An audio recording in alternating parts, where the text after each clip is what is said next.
Bienvenidos a esta plática sobre las creencias falsas de diabetes. Yo soy la doctora Ruth Díaz. Vamos a hablar de esas creencias falsas que a veces las tenemos tan arraigadas que ni siquiera sabemos que son mentiras.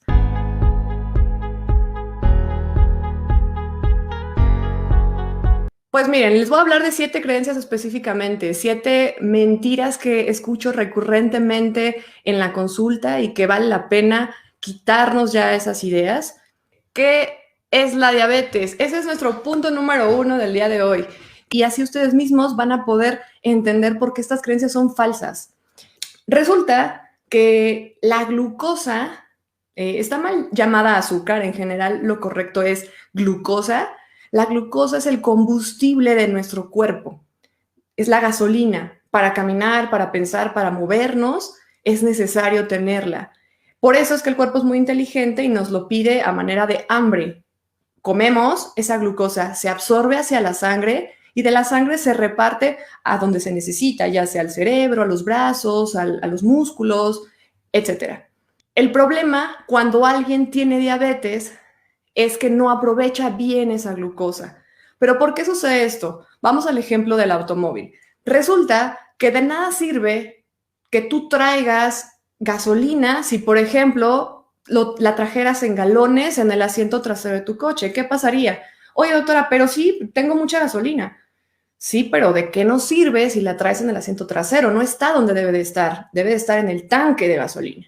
Por eso es que sí, tienes diabetes y pero tengo mucha glucosa, mucho combustible, tengo 300, 400, doctora. Sí, pero no está en donde debe de estar, en el cerebro, en los músculos. Este es el problema, que la glucosa no es inteligente. La glucosa simplemente entra a nuestro cuerpo, pero necesita alguien que la lleve hasta esos sitios en donde realmente se va a ocupar. En el caso del coche, regresando al ejemplo, ocupamos que alguien lleve esa gasolina de los galones o de X, la gasolinería, no sé, al tanque.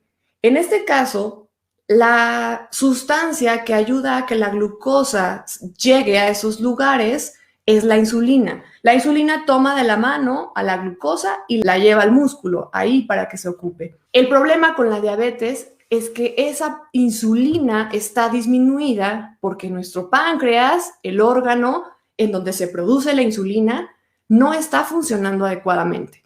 Por tanto, la glucosa entra, pero no tiene quien la guíe para ir al lugar adecuado. Esa es la razón por la cual las personas con diabetes tienen tan elevada su glucosa. Y bueno, obviamente se pueden sentir cansadas, por ejemplo, pues sí, porque por mucha glucosa que tengan, no tienen el combustible en el lugar adecuado. Bajan de peso por lo mismo, entre otros síntomas que tal vez en otra plática vamos a tocar de manera más detallada. Ahora sí, vamos a pasar a estas creencias y vamos con la número 1. Doctora, las personas con diabetes necesitan una dieta especial. Eso es una mentira, total mentira. Pero es que me dijeron que no puedo comer pan, que no puedo comer dulces, que pasteles no. Una dieta especial para diabéticos como tal no existe. Realmente, una persona con diabetes debe de comer de todo, debe tener esa posibilidad de elegir sus alimentos. De hecho, debe de tener todos los nutrientes. También debe de comer carbohidratos y glucosa porque necesita ese combustible en su cuerpo. Necesita proteínas, necesita comer carnes, necesita comer legumbres, frijoles, lentejas, pan también, claro, frutas, ¿no? También de repente nos dicen, no, es que no puedes comer manzana, no puedes comer plátano, uvas, porque tiene mucho azúcar, naranja. Sin embargo, no está penalizado. El problema es que ingerimos demasiada glucosa. Y entonces eso es porque, ay, es que me comí un pastel y al día siguiente tenía 300 de glucosa. Claro, lo que no nos dicen es que en la mañana también se desayunó el pastel, en la tarde tal vez cualquier guisado con tortillas, con pan, tal vez hasta un tamal, no lo sé, y luego en la cena el pastel. Y seamos realistas, cuando nos invitan a un cumpleaños y nos invitan el pastel, también nos invitan el sándwich, el tamal, el atolito, el chocolatito, entonces no dejo nada más el pastel. Y por supuesto que si ya vienen en un estado de descontrol previo, cuando ingieren estos alimentos no hay manera de que no se eleve la glucosa. Esa es la razón por la cual en realidad se está elevando la glucosa a raíz de la alimentación. No es tanto porque no pudiesen comer de algo. Entonces, quítense de la cabeza esa parte de que requiere una dieta especial. Requiere una dieta como todos deberíamos de comer, balanceada, equilibrada, que contenga alimentos de todos los grupos y en porciones razonables, ¿de acuerdo? Porque la verdad es que muchos de nosotros nos servimos triple guisado y ya, tache desde ahí, o nos sirven un plato con el bistec que se sale del plato y una rodajita así de jitomate, y eso, pues no es lo correcto. Habrá pacientes que aparte de diabetes tal vez de repente tengan algunas otras enfermedades y algo que requiera restringirles algún alimento en específico, pero si tu médico no te lo indica, en realidad eso es una mentira. Pasamos al punto número 2. La diabetes se puede curar. Cuidado mucho con esto porque en todos lados nos dicen que la diabetes se puede curar y que si te tomas estas pastillas, estos chochitos, que la moringa y que si no sé qué combinas con qué, un licuado que te cura. No se puede. La diabetes es una enfermedad que tiene muchos componentes genéticos, también hay muchas cosas relacionadas con el estilo de vida, pero la realidad es que si tu páncreas deja de producir esa insulina, le va a costar cada vez más trabajo dirigir la glucosa hacia donde debe de estar y por lo tanto regular los niveles. Así que es una total mentira que se puede curar. Generalmente esto es algo irreversible. Ojo, puede prevenirse, eso sí. Y si tú sabes que en tu familia hay pacientes con diabetes, que probablemente en algún momento ya te habían dicho que tú tenías valores de glucosa un poquito elevados o que tenías riesgo de padecer diabetes, eso no quiere decir que no puedas hacer nada. Puedes retrasar la aparición de esta enfermedad, puedes prevenirla, pero no curarla. Si ya la tienes, no, ¿sale?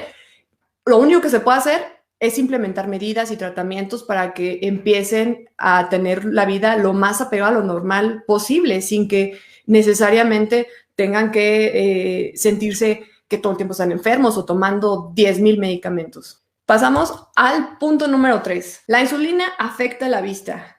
Aquí tenemos que aclarar primero, pues hay dos tipos de insulina, la que nosotros producimos y la que nos venden en un frasquito, que es el medicamento como tal. Pero hablemos en general de la insulina. La insulina no deja ciego. Si dejara ciego, todos estaríamos ciegos, ¿de acuerdo? Porque pues todos la producimos desde que nacemos, a menos que tengas alguna enfermedad o diabetes de otro tipo como la tipo 1. De repente no produces la insulina, pero eso no tiene nada que ver con la vista. Y estoy hablando de la insulina que nosotros estamos produciendo, sí, no provoca alteraciones en la visión. Oye, doctora, pero cuando te la inyectas, sí, yo he sabido de muchos que se la inyectan y ya nos dejaron de ver. Te voy a decir, aquí el problema es que ya dijimos que la glucosa sí la necesitamos en nuestro cuerpo, pero resulta que en altas cantidades es tóxica para nuestro cuerpo y específicamente es más tóxica para cierto tipo de órganos o de sitios en nuestro cuerpo. Por ejemplo, el ojo. Y entonces, si tenemos persistentemente a través de los años esos niveles elevados, se daña el ojo y con el tiempo dejamos de ver. Se daña el riñón y con el tiempo ya sabemos que hay muchos pacientitos que desafortunadamente tienen enfermedad renal crónica, es decir, que su riñón ya no funciona bien y requieren hasta de diálisis incluso.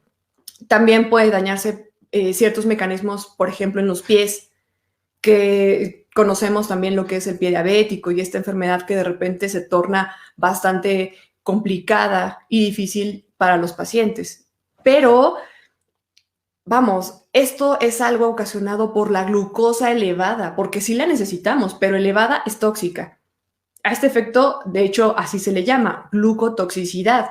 Entonces, en realidad no es la insulina. ¿Qué es lo que pasa? Es que se quedó ciego, nada más se la puso y ya no veía, perdió la vista. Lo que sucede es que a veces aceptan la insulina como el último de los tratamientos, ya que el médico les ha estado insistiendo e inclusive ya que están muy complicados o ya que su enfermedad está muy avanzada. Entonces, coincide que cuando se pone la insulina, pierden la visión, pero no quiere decir que la visión realmente sea lo que que la insulina sea lo que les está afectando la visión.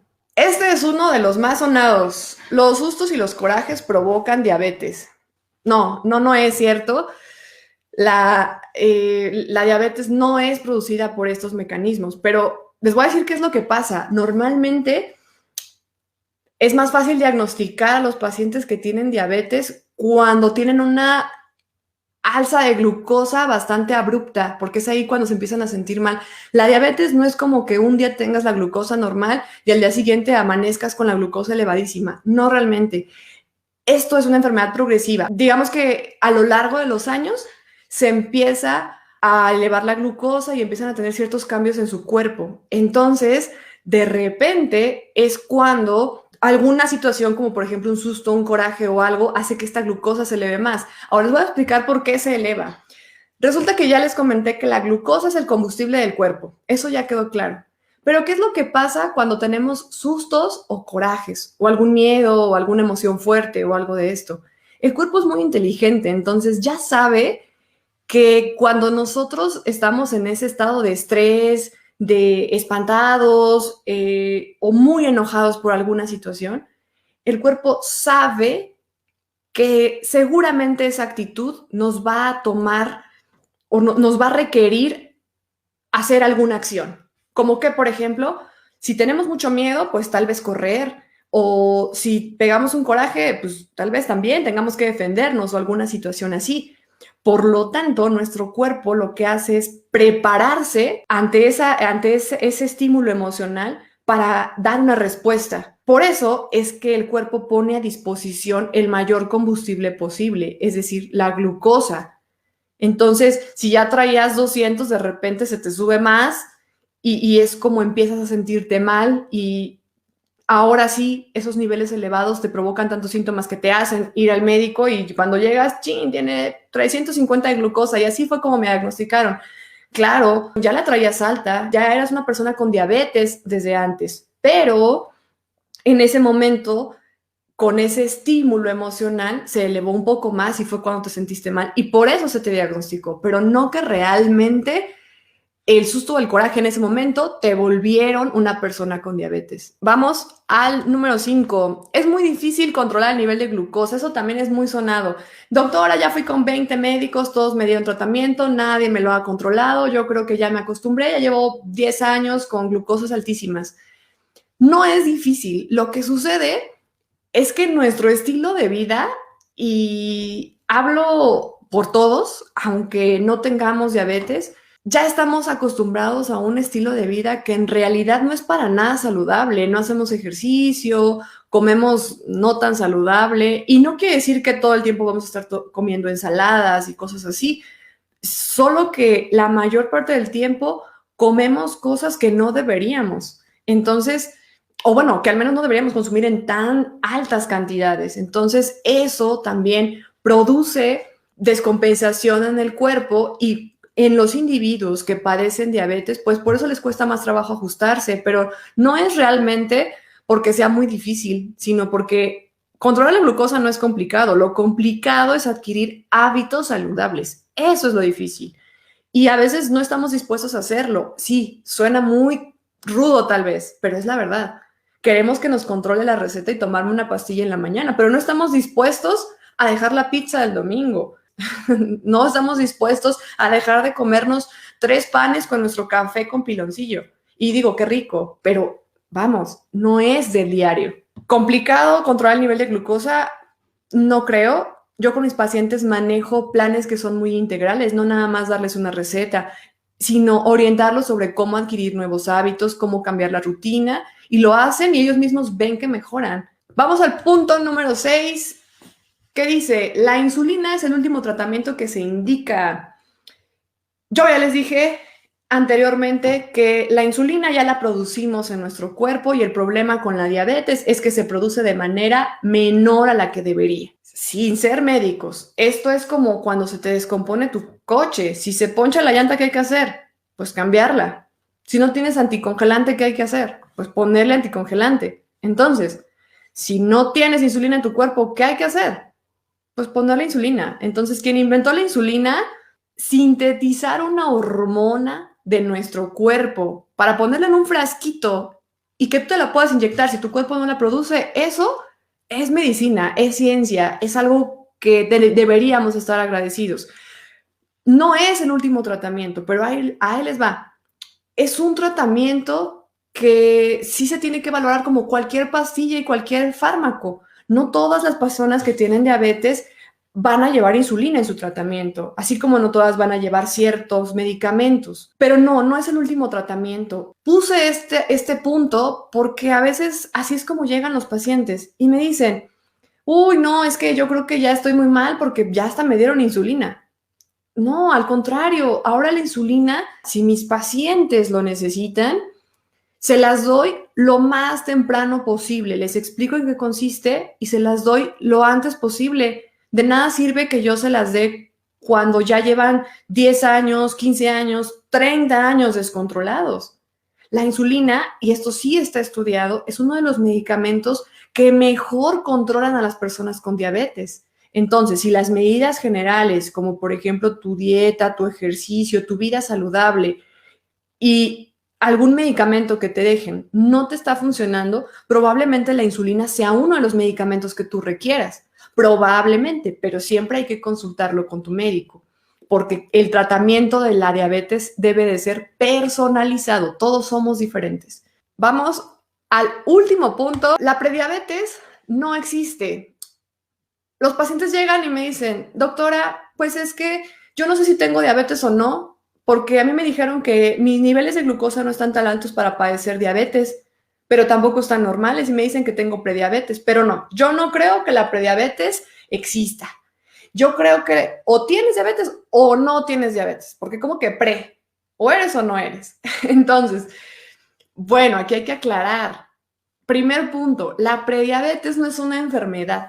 La prediabetes es un estado en el cual tu cuerpo no está procesando bien la glucosa y se ha nombrado prediabetes precisamente porque en este estado es mucho más probable que si tú no te cuidas y no cambias nada, pues efectivamente más adelante tengas diabetes.